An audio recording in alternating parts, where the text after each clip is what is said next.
Número 17. Aleluia. Perdão, versículo número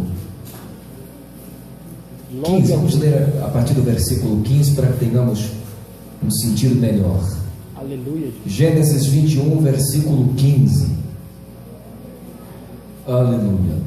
Quando acabou a água do odre que carregava, ela colocou a criança debaixo de um arbusto e foi sentar-se perto dali, à distância de um tiro de arco e flecha.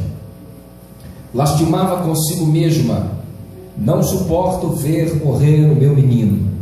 Enquanto ela se lamentava, a criança começou a chorar ainda mais forte. Deus ouviu o choro do menino, e lá no céu a voz do anjo de Deus chamou Agar e a encorajou: Agar, por que te afliges? Não temas, pois Deus ouviu o clamor do menino lá onde tu o deixastes. Ergue-te, pois, levanta o menino, segura-o pela mão, porque eu farei dele um grande povo. Então Deus abriu os olhos de Agar, e ela pôde enxergar uma fonte de boas águas. Correu até lá, encheu seu odre e deu para Ismael beber. Deus esteve com o menino, ele cresceu, habitou no deserto e tornou-se um flecheiro. Versículo 21 é importante a sua atenção. Ele viveu no deserto de Parã, e sua mãe conseguiu-lhe uma esposa da terra do Egito. E você diz amém. Amém. Por favor, tome o seu assento. Glória a Deus.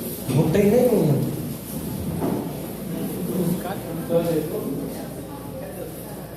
Não tem. Cadê o Mateus? É besteira. Cadê o tocador? Não vai. O Mateus ouvi, né? Cadê, pastor? Consigo o tangedor. O senhor gosta desse negócio, né? Aleluia. Meus irmãos, maravilha. Nós estamos diante de um texto muito conhecido. A leitura desse texto é bastante divulgada. Todos nós temos um certo nível de conhecimento acerca disso aqui. Mas eu preciso apenas vos trazer à memória algumas coisas. Eu sei que nós temos essa memória falha.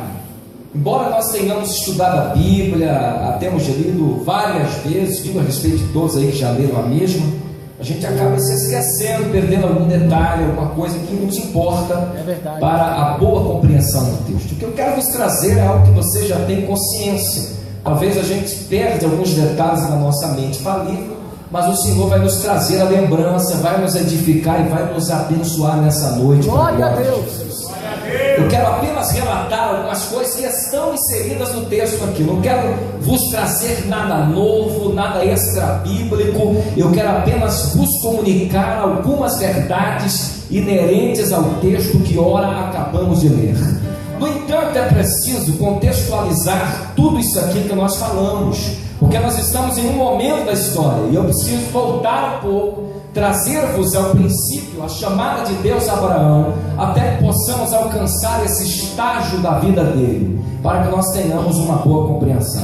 O meu único pedido é que todos os irmãos que vieram à vigília nessa noite prestassem atenção, voltassem a sua atenção para esse momento onde a palavra de Deus estará sendo pregada. Eu tenho um problema com vigília, irmão, porque às vezes as pessoas confundem o verdadeiro propósito.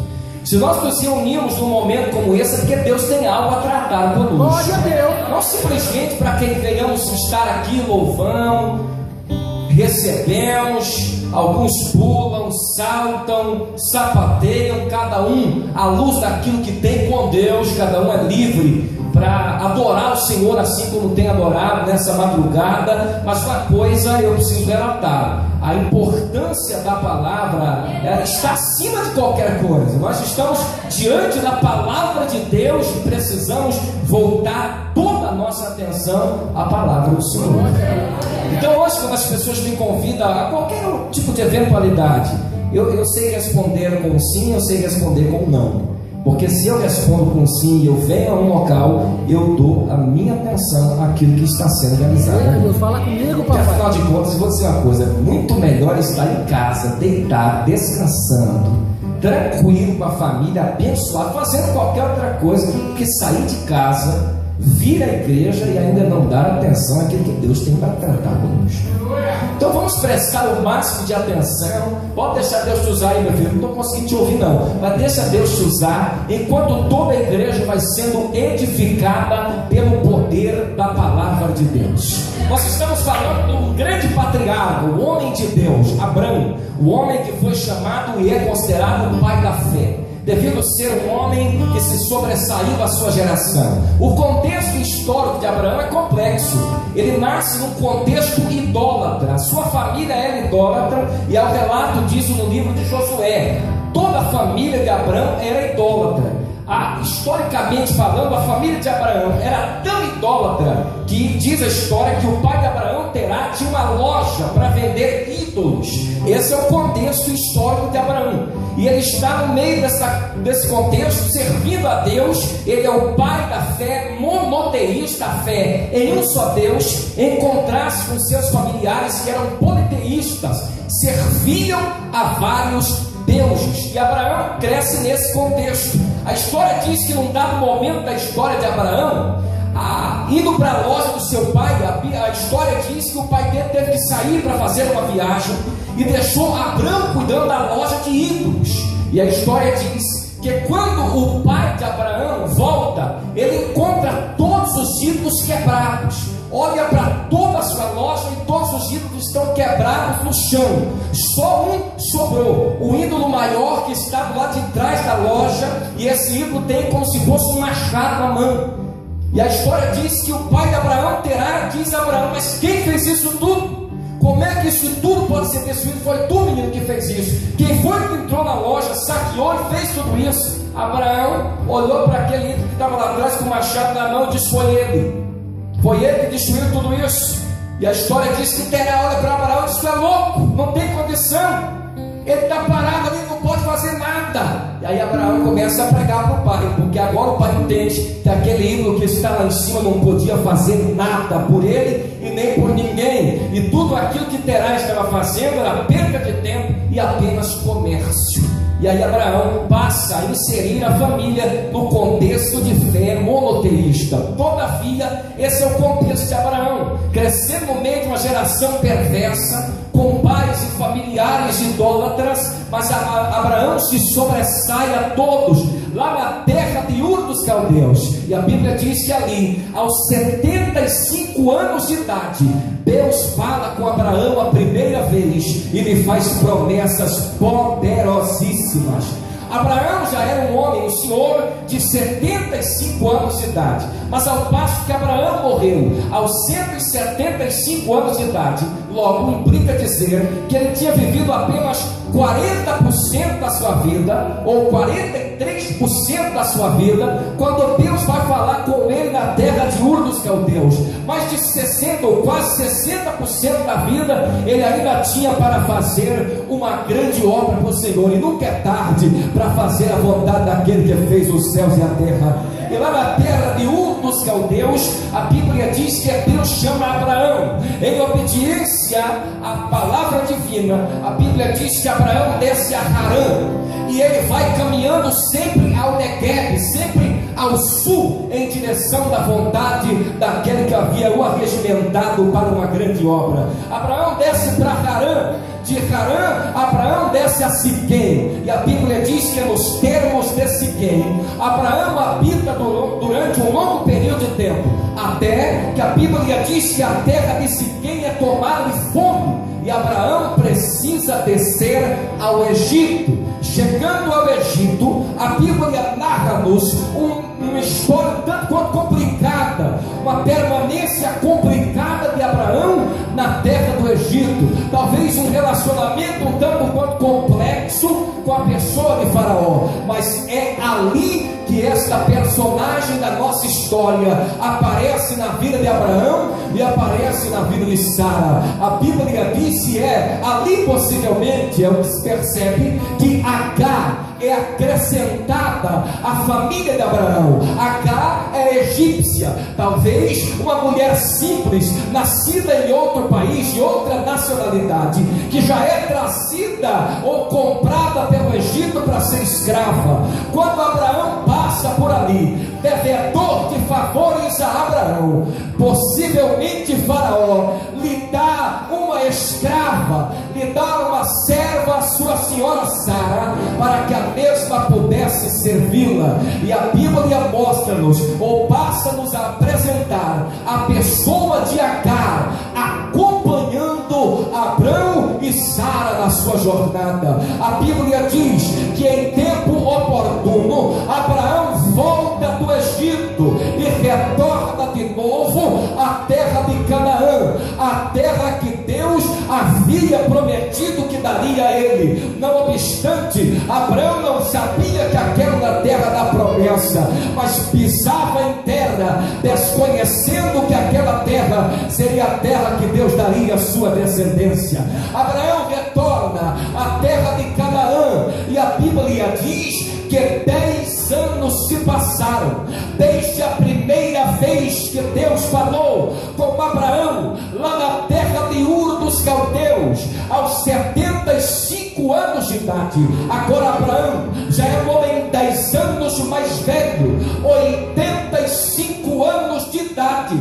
Abraão tem, depois que retorna do Egito, e a Bíblia diz que Deus vai falar com Abraão a segunda vez e reforçar, reafirmar, validar, confirmar, fundamentar a promessa que Deus havia feito lá na terra de Ur dos Caldeus.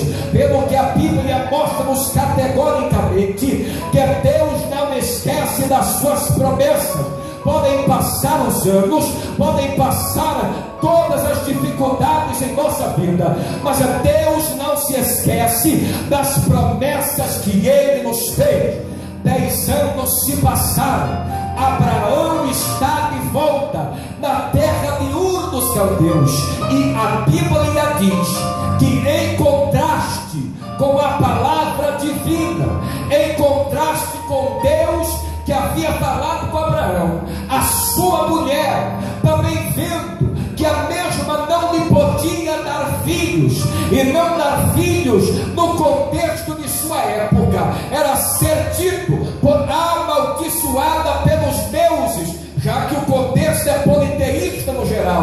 Logo, Sarai, ou Sara, princesa, estava perturbada, preocupada em seu coração, porque não podia dar filhos ao seu esposo. Logo, Abraão também já tinha o seu corpo um tanto quanto amortecido, visto já ter 85 anos de idade. E a Bíblia diz que Sara então tem uma ideia, e pensa em seu coração: nós temos uma serva, ela é nossa escrava, e nós podemos tomar ela numa barriga de aluguel, ela pode dar luz a filhos, e nós podemos, Abraão, criar como se fosse nosso. Abraão anuiu a ideia da sua esposa Sara, e a Bíblia diz que Abraão deitou-se, coabitou-se com Agar, e a mesma foi fecunda, concebeu e deu à luz a um filho. Abraão ouviu a voz da sua mulher Sara.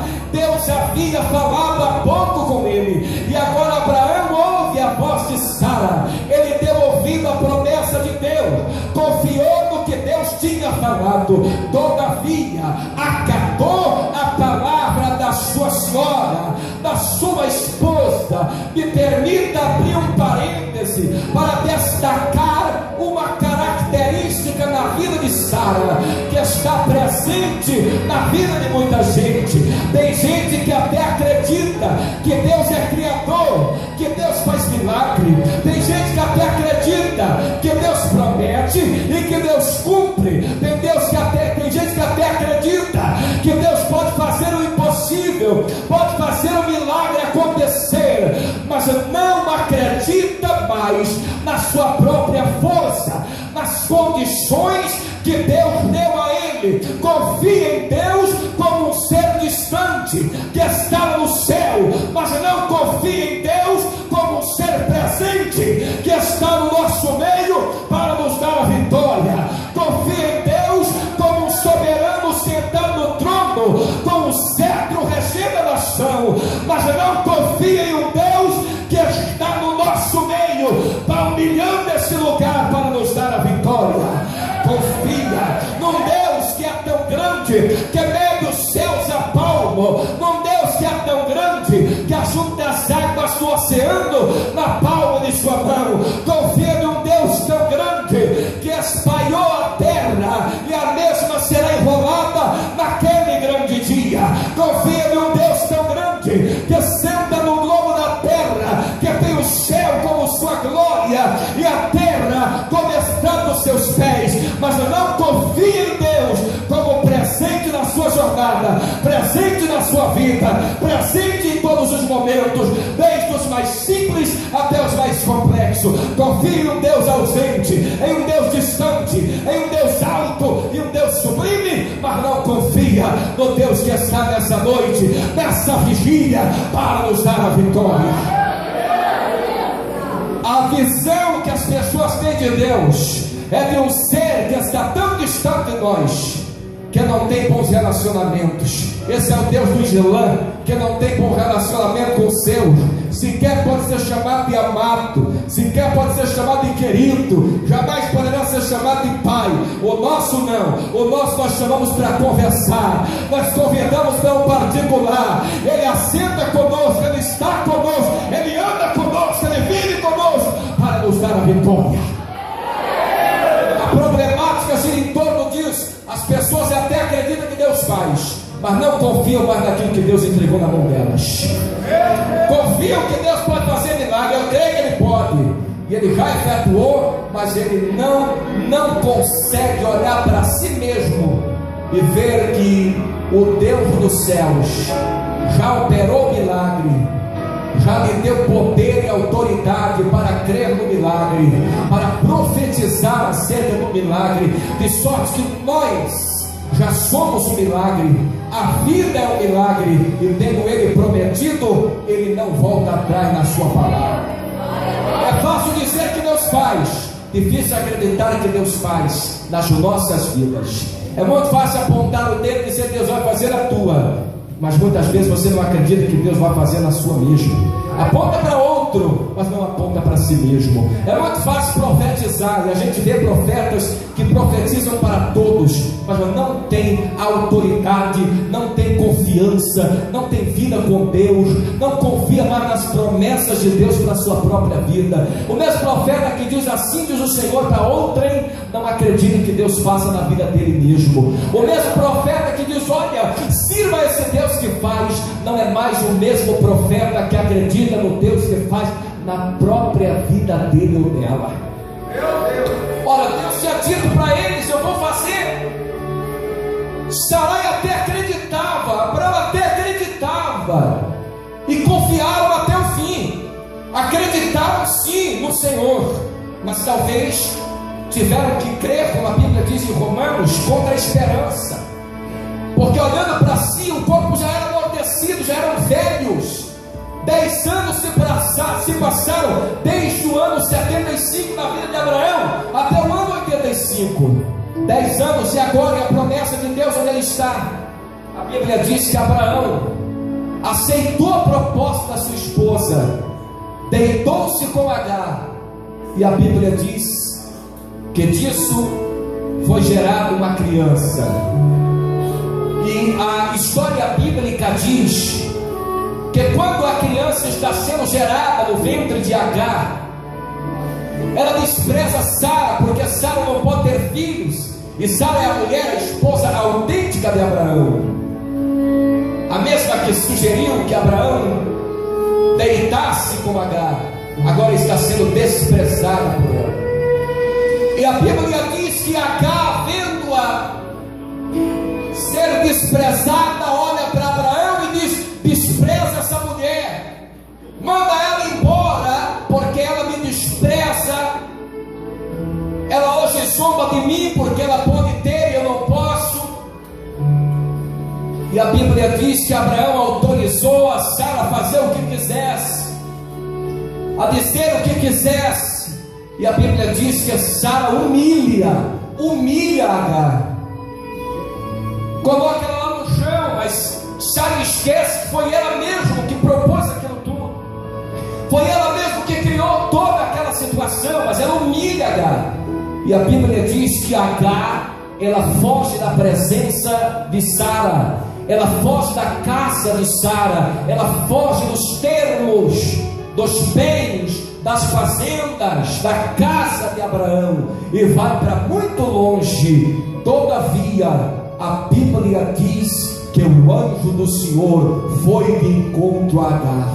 Aleluia! Mesmo Agar sendo humilhada e mesmo tendo humilhado, a Bíblia diz que Agar foge porque se sentiu desprezada, altamente humilhada, porque morava ali de favor, vivia às custas daquela família, e de fato era, e devia a eles reverência, respeito. Todavia, nenhum ser humano, por pior que seja, por menor que seja a posição que ocupe, deve ser tratado com diferenças. Nenhum ser humano, por menor que seja, porque no reino de Deus todos têm o mesmo nível, o mesmo patamar, a mesma estatura. Não há grandes nem há pequenos, não há fortes e fracos, não há maiores ou menores. Aliás, há, e se alguém quer ser o maior, que seja o menor. Nessa escala ninguém quer se adequar. Todos querem ser maior, melhor, mais importante, mais influente, mais sábio, mais capaz. Mas aqui grande é aquele que vive para sempre. Agar, se sentindo desprezada, vai caminho do deserto. Preste muita atenção, ela foge, ela vai embora, fugindo da sua senhora. E a Bíblia diz que é o anjo do Senhor. Não interessa agora dizer aqui se isso é uma teofania, se é a respeito de Cristo, etc. Não importa. A Bíblia fala-nos do anjo do Senhor. Isso já nos é suficiente. A Bíblia diz que o anjo do Senhor aparece a Agar, e as perguntas que o anjo faz a Agar trazem-nos luz, a vontade de Deus para nós, a vontade de Deus para qualquer ser humano. A Bíblia diz que o anjo, ao ver Agar desesperada, o anjo pergunta, faz duas perguntas. Ao longo do texto, até o capítulo 21, o anjo do Senhor faz três perguntas para ela. Mas neste capítulo 16, que é o capítulo da história onde estamos narrando, ele faz duas perguntas para Agar. A primeira pergunta que o anjo faz a Agar, ele pergunta: da onde tu vens? Da onde tu vens? E a Bíblia diz que Agar responde essa primeira pergunta. Ela diz: eu estou fugindo da minha senhora, porque ela me humilhou, estou fugindo dela. Eu saí de lá, porque não suportei ficar no mesmo lugar que ela estava. Me sentindo humilhada, eu saí. Ela responde a primeira pergunta, e o anjo insiste e faz uma segunda pergunta. A primeira é: de onde vens? E a segunda é: para onde vais? A primeira pergunta ela responde, mas a segunda pergunta ela é incapaz de responder. Há um silêncio existente ali no que concerne a segunda pergunta, porque era fácil dizer aonde ela estava vindo, mas a resposta inexistente em relação à segunda pergunta é porque Agar sequer sabia para onde ela estava indo. De fato e verdade, o medo, ele distorce os ideais do coração. O medo e o desespero distorce os pensamentos perfeitos que residem em nosso coração. De fato e verdade, a angústia da vida, das lutas, do desespero normal da vida comum, gera isso no coração das pessoas. E por vezes nós sabemos narrar a história do nosso passado, mas não temos ciência de como será o nosso futuro. E esse é o verdadeiro projeto do diabo: mostrar, lançar no teu rosto o passado sem sucesso que você teve, e fazer você olhar para o futuro e não ver mais nenhuma expectativa nele, nenhuma esperança nele. A proposta do diabo é essa: é você olhar para trás e dizer: minha família está destruída, meu casamento não vai bem, meu lar não está legal, a minha história foi formada por baixos e altos muito mais baixos e dificuldades do que momentos de alegria. O diabo lança no teu rosto o teu passado, e quando ele te faz contemplar o teu futuro, aleluia, ele te faz perceber que você não tem expectativa nenhuma, que você não tem esperança nenhuma, que você não tem nada a ver na frente, não tem nada a contemplar, não há nenhuma contemplação futura. Mas o Deus dos céus, ele quer que nós olhemos para o nosso passado, considerando que ele faz parte da nossa história. Por pior que tenha sido, por mais tenebroso que tenha sido, ele faz parte da nossa história, e ele tem ou não a ver com o nosso futuro, porque o teu presente pode falar muito do teu futuro. Agora o teu passado, se Deus quiser, ele pode apagar com a borracha, lançar no mar do esquecimento e te proporcionar um futuro abençoado para louvor do nome de Jesus. A verdade é essa: de onde tu vens?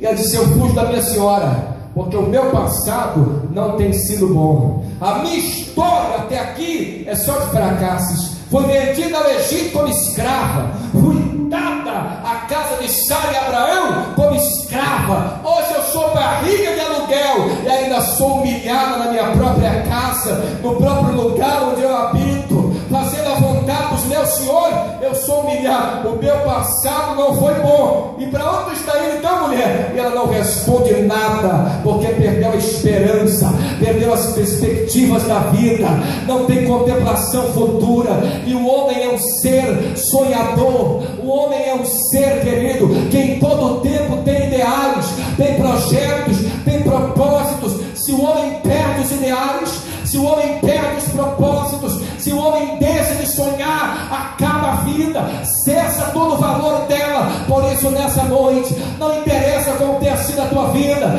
não interessa como tenha sido a tua história, olhe para o alto nessa noite. Se não tem como olhar para o passado e estabelecer uma ponte, se o presente não lhe é favorável, olha para o alto, porque aquele que vive vai te dar um futuro abençoado na terra. Quantos podem crer na palavra de Deus? Não interessa como tenha sido o teu passado, o Deus do céu tem um futuro abençoado para você. Não interessa quantas vezes tu caiu, importa mesmo é que o teu Deus quer te colocar de pé.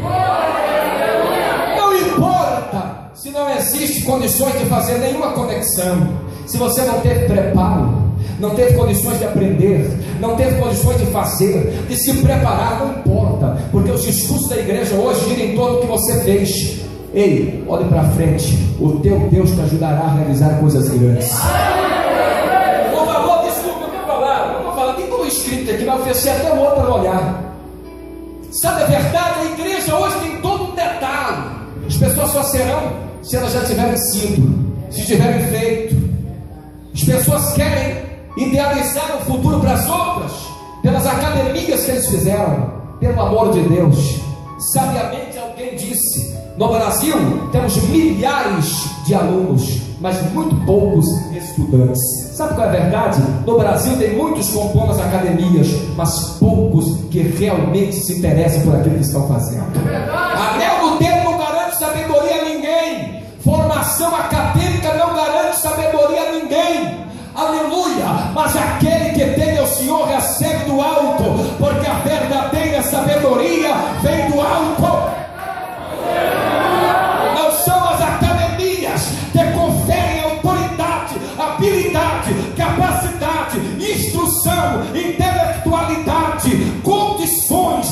Não, é o Deus do céu que estabelece condições, aprimora, molda, levanta e faz uma grande obra acontecer. As pessoas querem provar para a gente que você só vai dar certo se você tiver sido alguma coisa. Olha, você fez o que para ter um futuro abençoado? Ora, você estudou? Fez quantas academias? Qual a tua formação? Quantos cursos tens? Qual é o teu... Deixa eu ver teu currículo. A igreja modernizou-se tanto que eles crêem daqueles que não tiveram as mesmas condições que eles. Que eles crêem daqueles que não conseguiram andar pelos mesmos caminhos. Porque tem gente que jamais vai trilhar pelos caminhos que você trilhou. Porque a realidade da vida de cada um é diferente. Porque os caminhos pelos quais Deus propôs a cada um é diferente. Mas as oportunidades das portas que Deus abre são as mesmas para todos. Você pode ter todas as portas abertas pelos homens, mas a porta que ninguém fecha é a porta que Deus abre. Você pode, com a tua capacidade, abrir portas, mas a porta que tu abriu, todos passam por ela. Agora, o único que abre e ninguém fecha, e fecha e ninguém abre, é Deus. E em relação a Ele, não há grande, não há pequeno, não há sábio, não há doutor, não há incauto, douto, iletrado, não há grande, não há pequeno, não há nobre, não há sábio, não há plebeu, não há príncipe, não há escravo, não há judeu, não há cita, não há bárbaro, não há ninguém, não há nada que possa ser maior ou melhor ou mais importante, porque o meu Deus pode fazer coisas extraordinárias com pessoas insignificantes para o mundo, mas para Ele tem um significado poderoso. E o anjo disse: para onde tu vai, mulher? Eu não sei para onde eu vou. O medo distorceu a minha memória, a minha capacidade de pensar, de calcular. Eu não tenho mais condições de fazer cálculos, de fazer medidas para a minha vida. A minha vida acabou. Eu não tenho nada, eu nunca tive nada. E o anjo olha para o ventre dela e diz: mulher, mas dentro do teu ventre tem um, e ele será príncipe. Dele procederá 12 príncipes. E alguém está preocupado que Ismael está diretamente vinculado ao Islã. Mas desculpe, eu preciso relatar uma coisa a vocês, que desconhece a verdade bíblica, porque conhece demais as verdades seculares. O Islã se vincula a Ismael, Ismael não se vincula ao Islã. As religiões podem tomar textos bíblicos, histórias bíblicas, personagens bíblicos para se montarem ali, mas a Bíblia não se utiliza de suas verdades para montar religiões. Os homens podem, se aproveitando de suas verdades, enganarem. Afinal de contas, o Espiritismo tem base bíblica. Afinal de contas, as testemunhas de Jeová usam a versão bíblica deles, mas é a versão bíblica. Afinal de contas, os mormons acionam a Bíblia. Afinal de contas, as grandes religiões acionam a Bíblia. Mas a Bíblia, ela não é base para montar-se religiões. Se o Islã ou qualquer outras religiões se aproveitaram da história de Ismael, isso é uma outra questão. Ismael é filho de Abraão.